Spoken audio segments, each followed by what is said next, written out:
I'm here to talk about success. The first rule of success is to have a vision.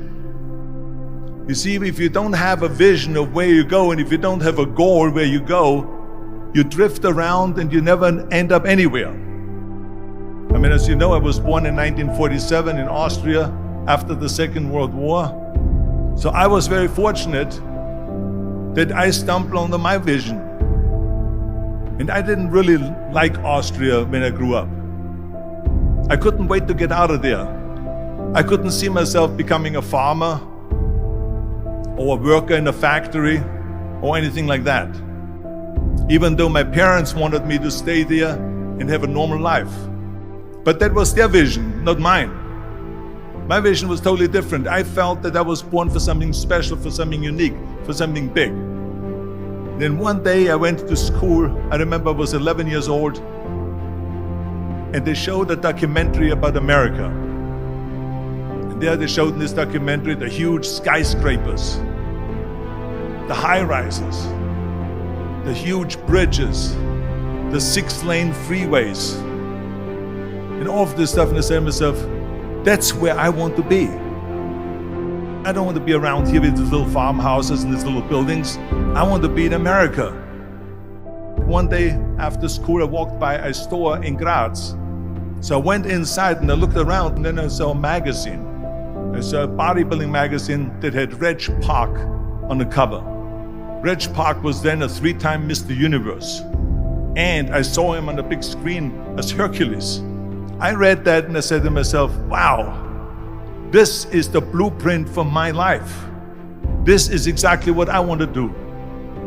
I want to become a bodybuilding champion just like Reg Park. I want to get into movies just like Reg Park. And I want to make millions of dollars and be rich and famous just like Reg Park.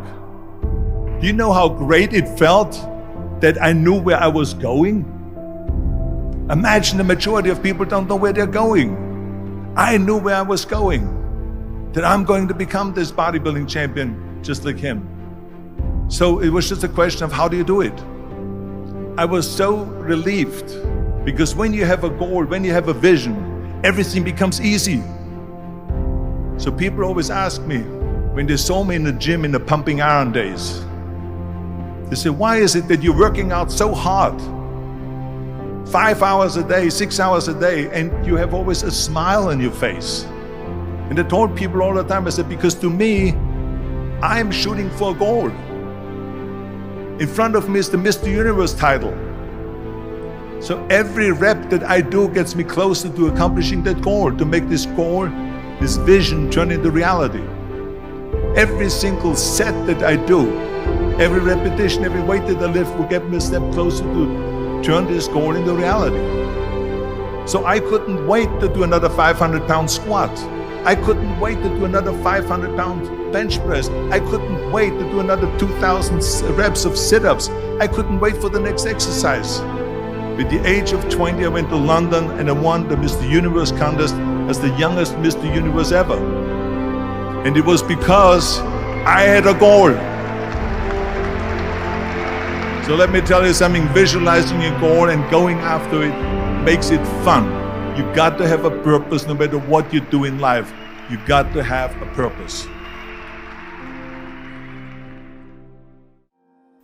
74% hate their job in America. Now there is not much different when you come to Europe. The majority of people don't like what they're doing, because they're really not doing it because they didn't have a goal and they followed this goal. They just aimlessly drift around, and then all of a sudden there's a job opening, so they get that job because you have to work. But then when you work, it's a chore. It's work. It's not fun. So if you think about, only a quarter of the people really enjoy what they're doing in life. That is unbelievable if you think about it. So I felt so blessed that I knew what I was doing.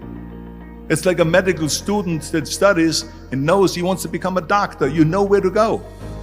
And the same thing is also in politics.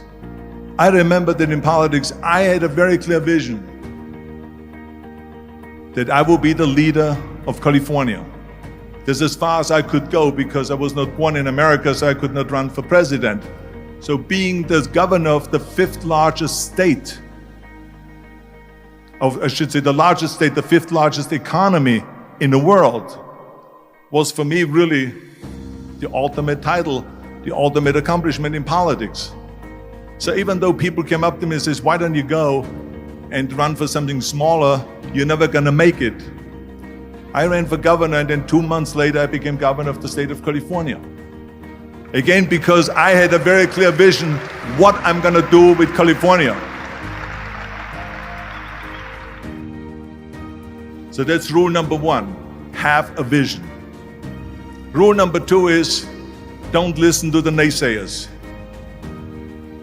Don't listen to the naysayers.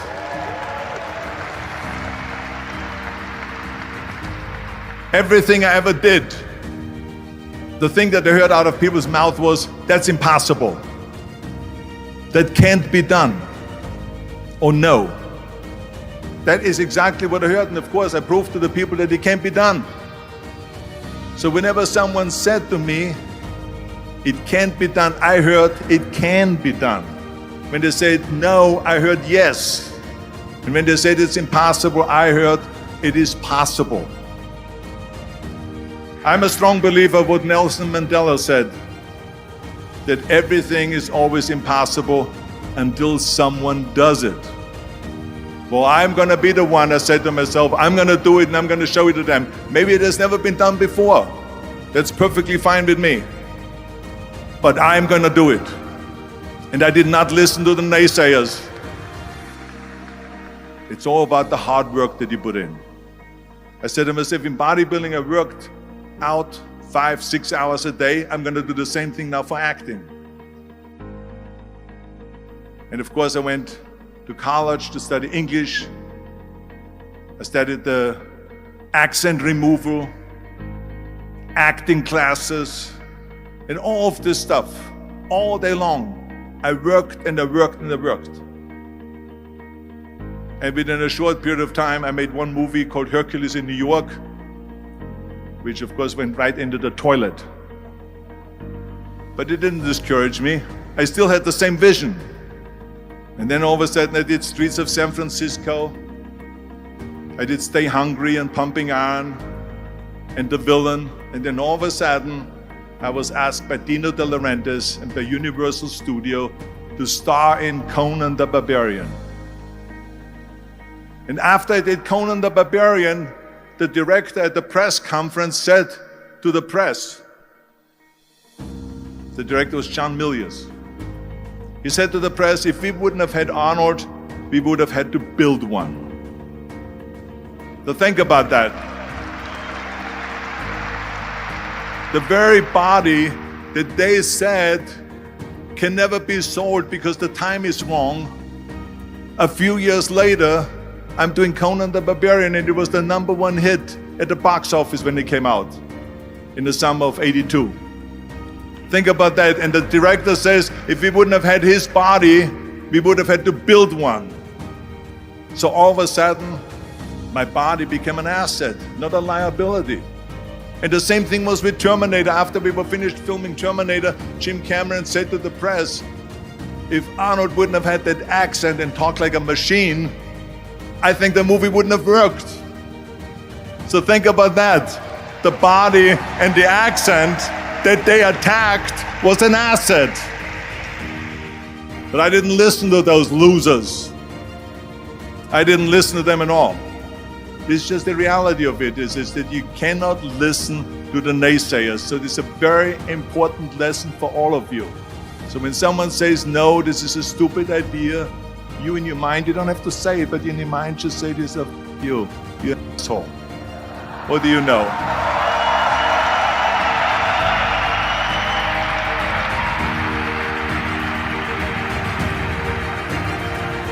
Imagine you read 1 hour a day about history. How much you will learn after 365 hours in 1 year. Think about if you study about the history of musicians, of composers, how much you would know. Well, it's one for the money. Imagine if you would work on a business, on some business that you want to develop every day for an hour. Imagine how further along you will go. We don't have the time. We have 24 hours a day. We sleep 6 hours a day, so that gives you still 18 hours. The average person works around 8 to 10 hours. Let's assume it's 10 hours, so we have 8 hours left. Then you travel around an hour a day, maybe 2 hours a day. So now you have still 6 hours left. So what do you do with these 6 hours? What do you do with these 6 hours? Then we eat a little bit, then we schmooze a little bit, talk a little bit to people and all that stuff. But you can see how much time there is available if you organize your day. So you got to work hard. I mean, let me tell you something. When I went to America, I went to college, I went and worked out 5 hours a day, and I was working on construction, because in those days in bodybuilding there was no money. I didn't have the money for food supplements or anything, so I had to go to work. So I worked on construction, I went to college, I worked out in the gym, and at night from 8 o'clock at night to 12 midnight, I went to acting class 4 times a week. So I did all of that. There was not one single minute that I wasted. And this is why I'm standing here today. And it drives me crazy when people say that they don't have enough time to go to the gym for 45 minutes a day and work out, or to do something for 45 minutes to an hour a day to improve, if it is physically improve or if it is mentally to improve. I became very friendly with Muhammad Ali in the 70s. And Muhammad Ali worked his butt off, and I saw it firsthand. And I remember that there was a sports writer that was there in the gym when he was working out and he was doing sit-ups. And they asked him, how many sit-ups do you do? And he said, I don't start counting until it hurts. Now think about that. He doesn't start counting his sit-ups until he feels pain. That's when he starts counting. That is working hard. And so you can't get around the hard work. It doesn't matter who it is. As a matter of fact, I believe what Ted Turner said, work like hell and advertise.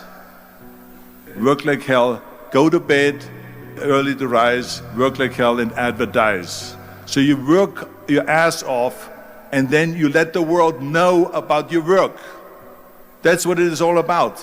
Let people know. If you have a company, if you have a movie, if you do sports, work your ass off, but then advertise and let everyone know.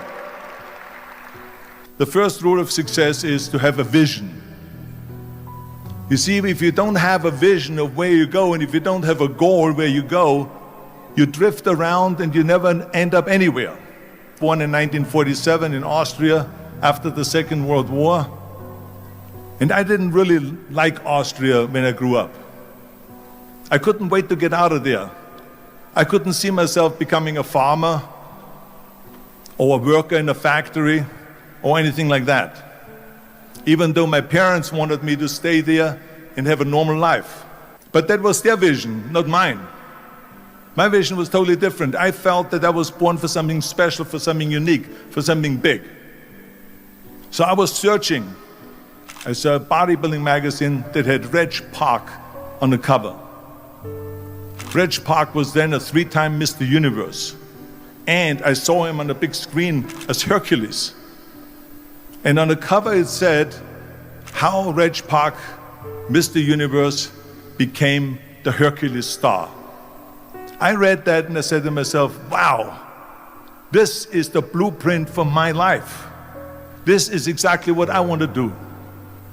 I want to become a bodybuilding champion just like Reg Park. So people always ask me, when they saw me in the gym in the pumping iron days, they say, why is it that you're working out so hard? 5 hours a day, 6 hours a day, and you have always a smile on your face. The others are working out just as hard as you do, and they look sour in the face. Why is that? And I told people all the time, I said, because to me, I'm shooting for a goal. In front of me is the Mr.Universe title.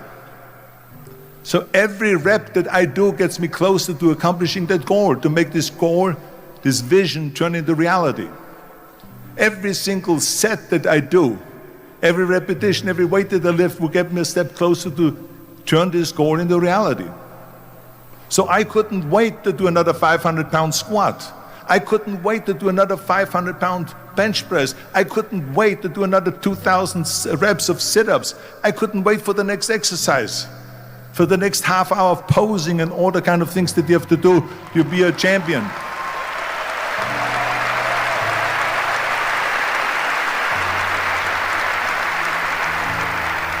We all fail. It's okay.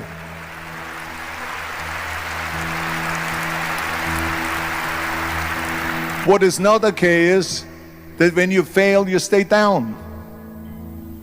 Whoever stays down is a loser. And winners will fail and get up. Fail and get up. Fail and get up. You always get up. That is a winner. That is a winner. I failed in bodybuilding. I lost bodybuilding competitions. I lost powerlifting competitions. I lost weightlifting competitions. I had movies that went in the toilet and that were terrible and got the worst reviews. And in politics, I remember I had many of the initiatives on the ballot and we lost. My approval rating in California went down to 28%. And then it went back up again and I won again the governorship. Hey, we all lose. We all have losses. This is okay. And this is why I say don't be worried about losing, because when you're afraid of losing, then you get frozen. You get stiff. You're not relaxed. You got to be, in order to perform well in anything, if it's in boxing or if it is on your job or with your thinking, is only happening when you relax. So relax. It's okay to fail. Let's just go all out and give it everything that you got. That's what it is all about. So don't be afraid to fail. I said, you can call me anything you want. You can call me Arnie. You can call me Schwarzi. You can call me Terminator. You can call me Governator. But don't ever call me self-made man. I said, because I did not get to that point by myself. Michael Jordan said in one of his interviews, when they said, "You are unbelievable, you're the greatest basketball player of all times. Tell me about that." And he says, "Well, you're just mentioning the successes." He says, "For me to become the greatest basketball player, I missed 9,000 shots." So during these games that he was so successful, he missed 9,000 shots. Does it make him a failure? No. He's one of the greatest basketball players of all times, but he failed 9,000 times. Do you get it? We have so many of those people that say no and you can't do it, that's impossible. But when you start doubting yourself, that's very dangerous. Because now what you're basically saying is that if my plan doesn't work, I have a fallback plan, I have a plan B. And that means that you start thinking about plan B, and every thought that you put into plan B, you're taking away now that thought and that energy from plan A. And it's very important because plan B becomes a safety net. It says that if I fail, then I fall and I get picked up and I have something else there that will protect me. We function better if there is no safety net. One of the main reasons why people want to have a plan B is because they are worried about failing. We all fail. It's okay. I hate plan B. People perform better in sports and everything else if you don't have a plan B. I'm telling you, I've never ever had a plan B. I made a full commitment that I'm gonna go and be a bodybuilding champion. I made a full commitment that I'm gonna be in America. I made a full commitment that I'm going to get in the show business and I'm going to be a leading man. No matter what it takes, I will do the work. I will do the work over and over and over until I get it. What is if I fail, then I don't have anything else? Well, let me tell you something. Don't be afraid of failing, because there's nothing wrong with failing. You have to fail in order to climb that ladder. There's no one that doesn't fail. What is not okay is that when you fail, you stay down. Whoever stays down is a loser. And winners will fail and get up, fail and get up, fail and get up. You always get up. That is a winner. That is a winner. We all lose. We all have losses. This is okay. And this is why I say don't be worried about losing, because when you're afraid of losing, then you get frozen. You get stiff. You're not relaxed. You got to be, in order to perform well in anything, if it's in boxing or if it is on your job or with your thinking, is only happening when you relax. So relax. It's okay to fail. Let's just go all out and give it everything that you got. That's what it is all about. So don't be afraid to fail. I think that every day we are benefiting from someone helping us. That's why I said earlier, there's no such thing as a self-made man. I mean, when you think about it, you're born and you need your parents to raise you. You need your teachers to teach you. You need your coaches to do sports.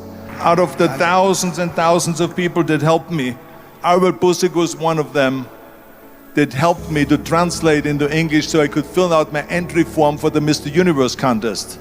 And then he flew with me to London to the Mr.Universe contest. He was an extraordinary friend that took thousands and thousands of pictures since then and helped me in every one of the competitions and everything, was a huge supporter. But this is the kind of people that you need. We need help. We need help. I mean, think about just to be successful in the movies. How are you going to be successful in the movies without having an audience? The only one that makes you successful in the movies is the people that go to see the movie. So how can you say to you're a self-made man when you need millions and millions and millions of people all over the world to go and see your movies? So people, then the press looks at it and says, this guy has a big box office success. It's the people. It's you. Imagine if Jürgen and I both think that we're self-made people and this hall right now is empty. No one here. Do you think this will be a successful conference? No. Who makes it successful is not him and me. We are just one little molecule that is added to the equation. But you are the ones that make this conference a successful conference. So thank you, all of you, for being here today. You are the ones that is making it big.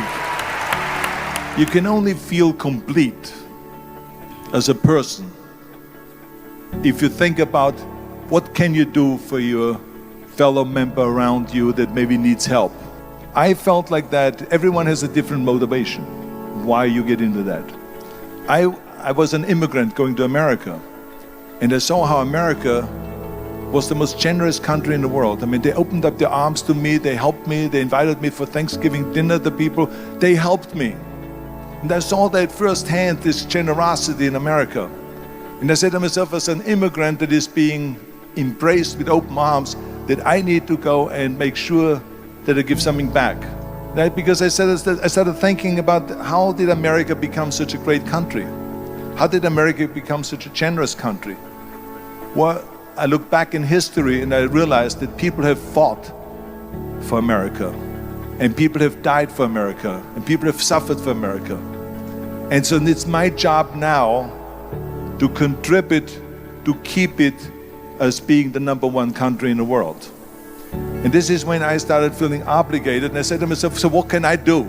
I'm a bodybuilder, what can I do? But then I realized, when I saw Special Olympics, that I can help and train Special Olympians. And so we started getting involved in Special Olympics, and in no time, I proposed to them to start powerlifting in Special Olympics, to have deadlift, which was a safe thing to do, and to have bench press, which was a safe thing to do.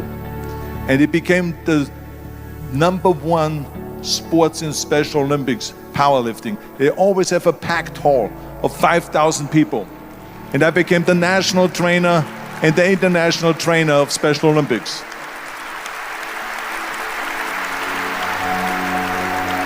And I tell you, I felt so good. I felt better than winning a bodybuilding competition, going to one of their competitions and seeing 100 of those athletes from all over the world competing in powerlifting and being happy and being included and being felt that they're equal to all of us.